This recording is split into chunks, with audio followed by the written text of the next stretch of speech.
Nikon and Red, what does it all mean? Let's get into it.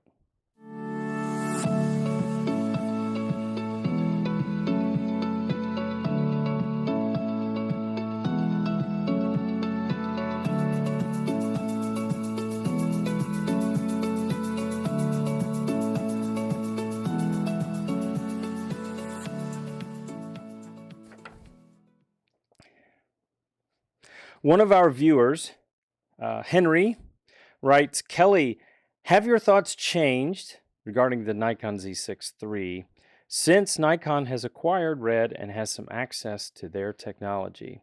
I wanted to take a few minutes and just talk through a few points. Hopefully this will be a quick video. First, as a note, from a background perspective, I do have some background, prior lives in M&A and patents.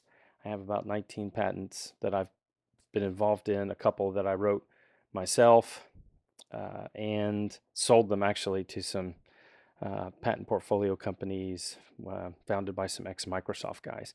So I have a little bit of knowledge in the IT space in some of these areas. So that's just background. I'll put the IP search if you're so inclined to search for my patents.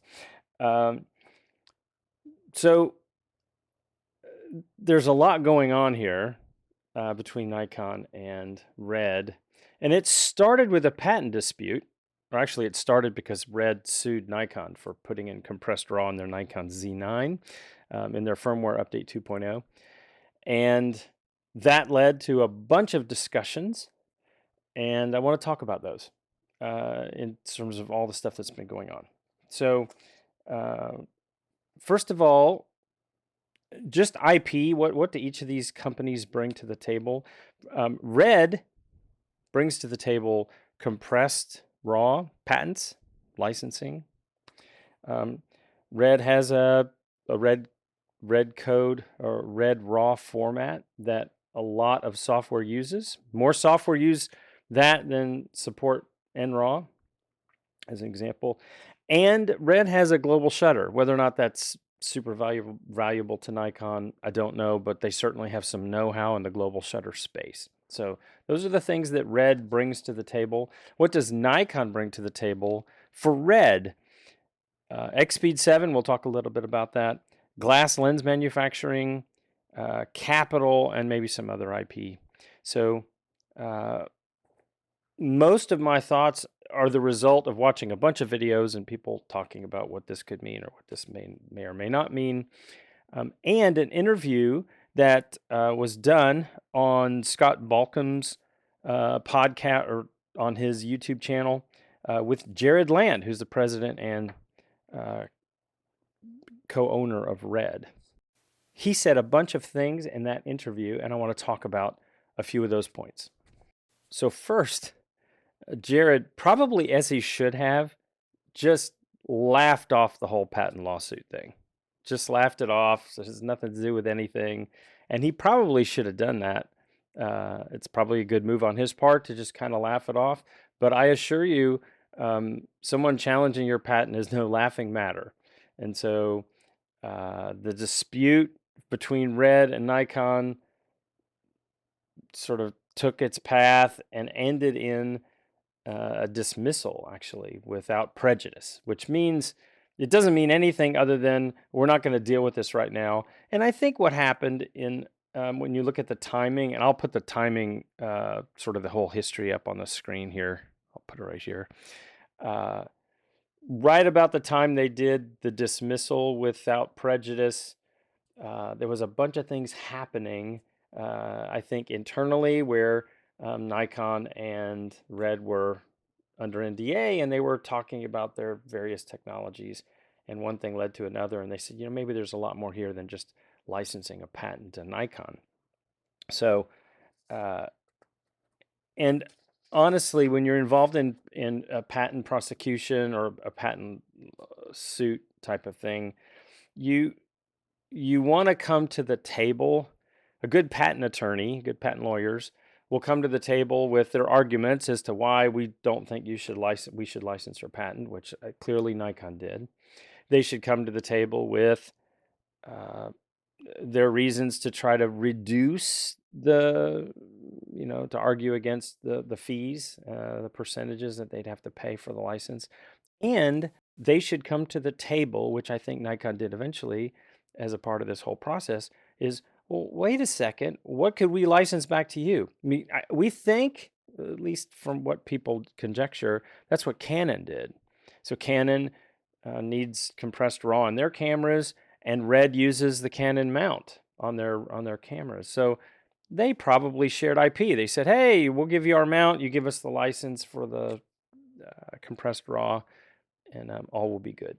So maybe that's what Canon did. So Nikon is doing similar types of things, I think, as this process was unfolding. And the two companies got together and said, "Gosh, there's a lot of synergies here." But and I will say this too: in any kind of a partnership like this or an acquisition, there's a bunch of discussions on either side, like who needs who worse. I would argue, honestly, that Red needed Nikon worse than Nikon needed Red, like almost assuredly. But when we get into it, we'll talk about that. So in this interview, Jared said a few things. I'm just going to quote these, and then we'll kind of connect the dots. So this is what he said in the interview. The Komodo, which is a Red camera, opened up a whole new market for us. We sold more Komodos than any other camera. But you start to see the potential to do other things with some horsepower. The implication there is they don't have the horsepower. But let's keep reading. I think Nikon sees the exact inverse of that. It's pretty exciting to see what comes from it, the acquisition, assuming everything goes well. Okay, so just hold that thought for a minute. He went on to say this: the ASIC, he's talking about the X-Speed 7. The ASIC that is in the Nikon Z8, Z9 is incredibly powerful. And he pauses in the interview and he says, incredibly powerful. So he emphasizes that. Nikon did a really good job on that silicon. When I say that we ran out of room, I mean, we're using sidecar processors. So what is happening? So clearly Red is eyeing X-Speed 7. And we'll talk, there's some more information here in just a minute. But Red, it's hard. It's really hard. And I will tell you, if you're going to be in the cinema camera business that Red is in, you have to be able to do 8K 120. You just have to. And you have to do it with a global shutter. So that was their big challenge, and they delivered on that, but not without cost, right? So here's the next quote. And this is Jared. So Jared says, we don't have a camera that we sell 1 million of, that we trickle up the technology and use that horsepower, there's that word again, because it's expensive. You're throwing $30 million to $40 million to build an ASIC. A camera like the Epic, which is one of the Red cameras, has 2 ASICs in it. And so you're spending he just kind of rounded up. You're spending $100 million just to develop the horsepower. And think about how many cameras you sell and how that works as a business. It doesn't. And that's a quote. It takes a lot of money to build out this kind of technology.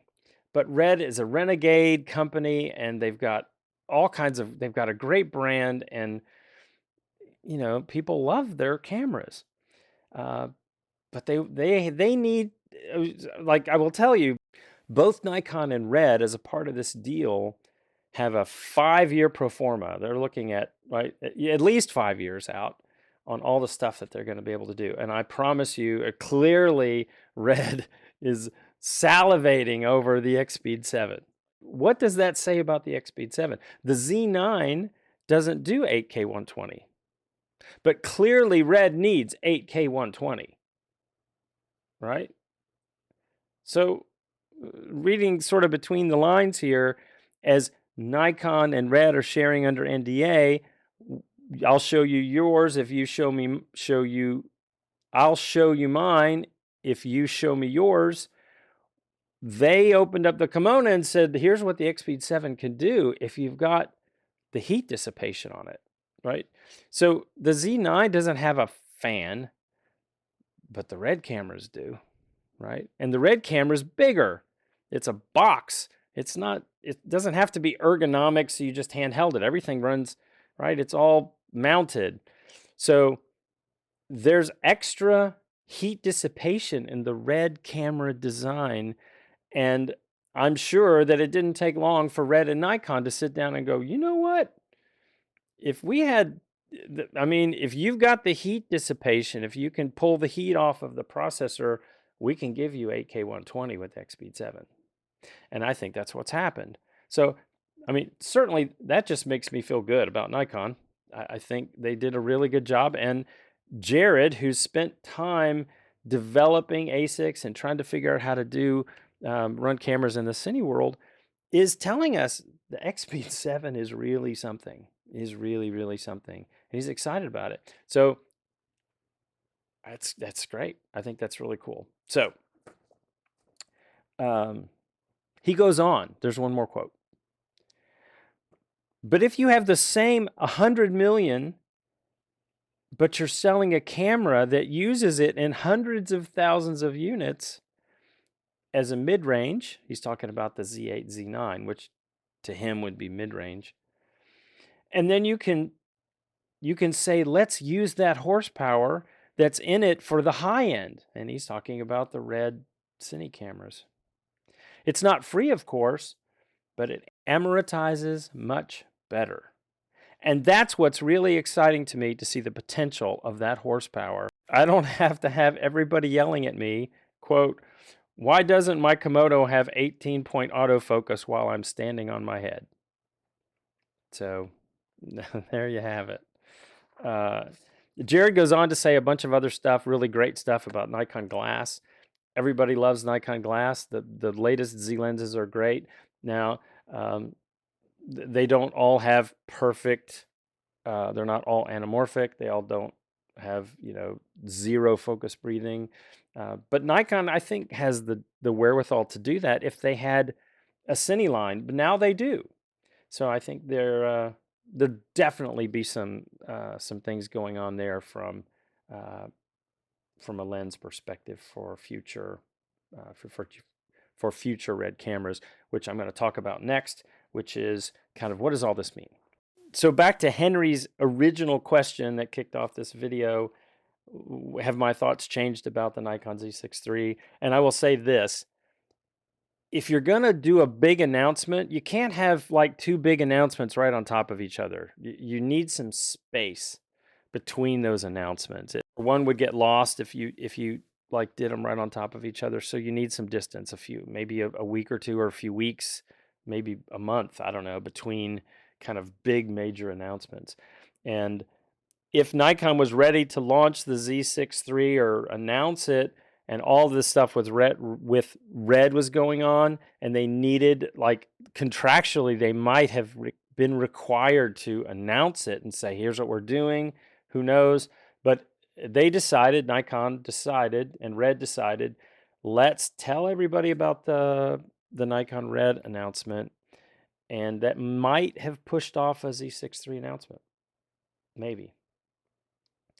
Maybe the Z6 III wasn't ready to be announced anyway. I don't know, but it's possible. So that's just a note. So what do I think about the future? What does this mean for the future of Nikon? For people who are not cine camera users, you got a Nikon Z6 or a Z6 II or a Z5. You're like, where's my Nikon Z6 III?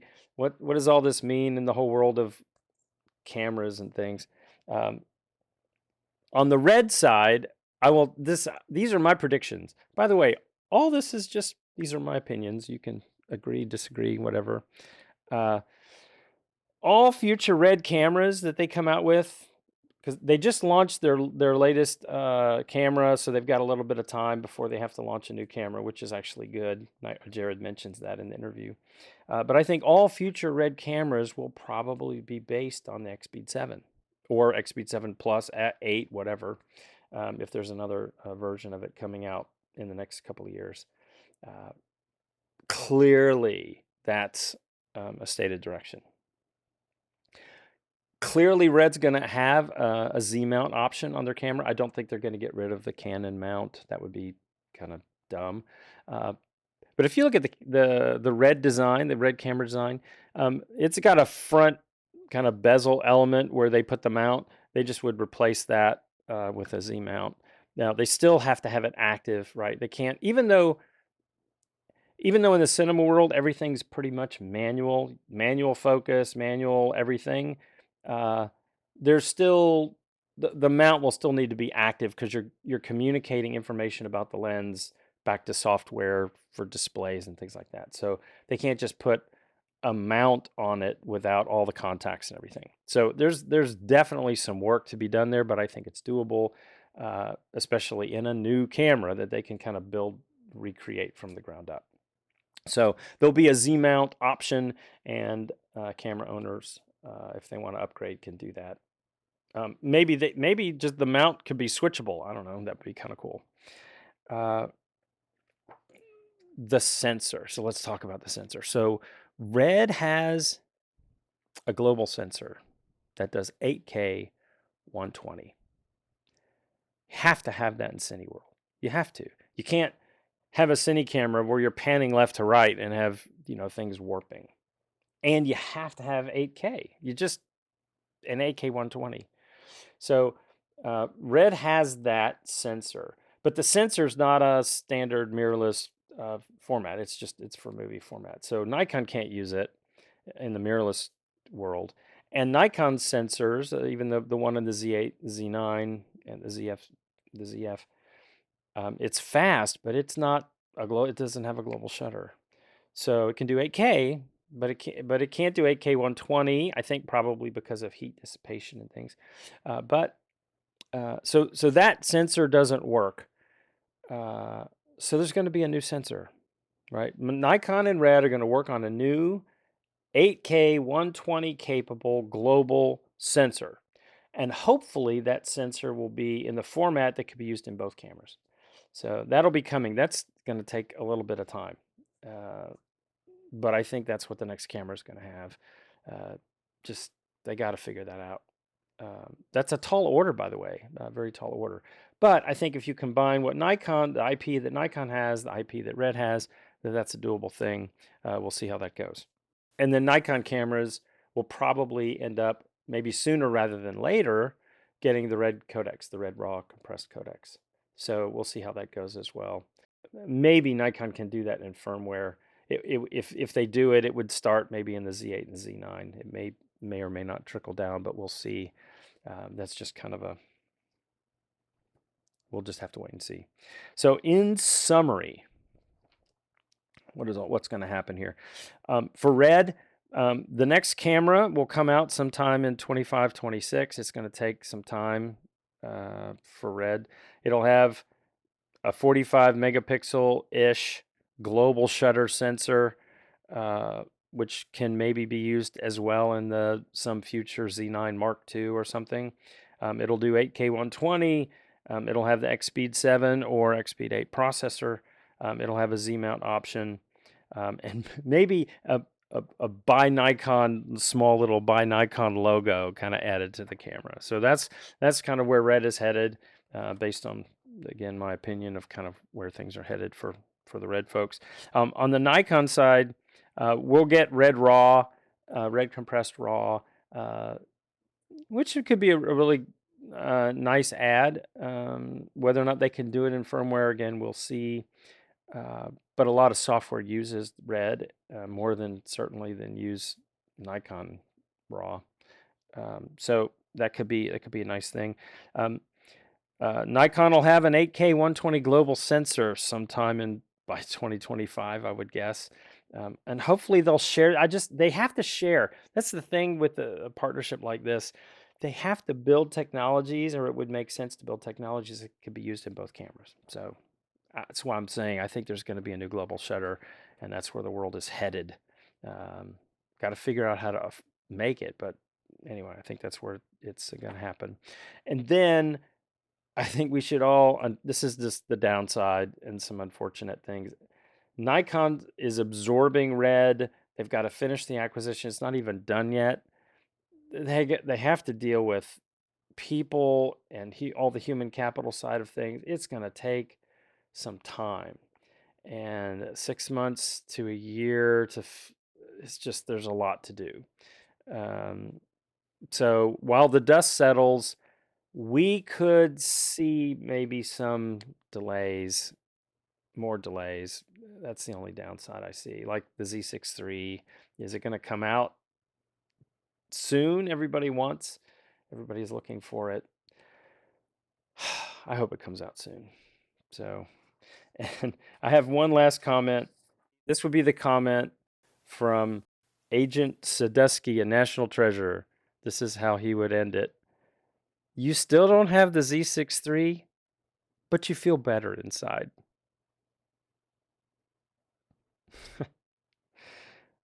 Anyway, hey, if you like these videos, please subscribe. Doesn't cost you anything. Helps the channel grow. Hit like, get notifications. Would appreciate you if you like these videos to subscribe. Thanks much, and we will catch you on the next video.